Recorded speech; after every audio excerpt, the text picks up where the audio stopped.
When spring comes and I go to Greeley or to Milliken, I can smell the earth that is being worked for produce. I love to smell the earth when it rains. It reminds me of when I was living with my folks and working out in the farm.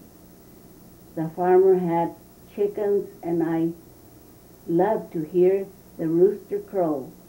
Early in the morning, my father milking the cows. When I smell bread that people bake, I remember how my mother used to bake every Friday and Saturday.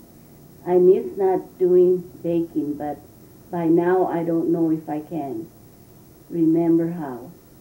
I remember the children coming home from school, and I always had something for them to eat because they were hungry as a bear.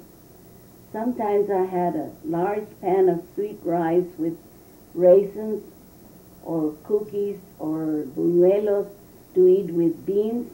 They were good. Good memories of yesterday.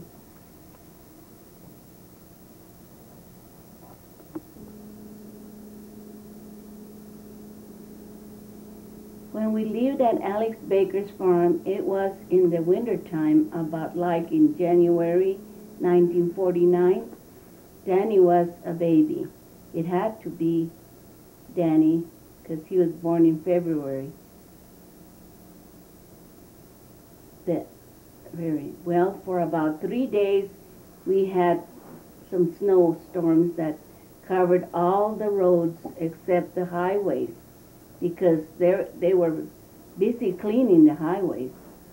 But the roads from our farm and other farms were closed. Your dad had a hard and cold winter going on top of the high banks of the snow to feed the cattle and do the chores for the farmers. He had a hard time to keep the house warm with trying to find enough wood for the stove. We also had some coal to help, but not enough. After a week, we were running out of food. One of the farmers near the highway, can't remember his name, he called the farmer, Mr. Alex Baker, to tell us to get a list of all that we needed, because he had a sled that he could go get groceries for all those that needed it. And that is the way we survived. Thank God for good neighbors.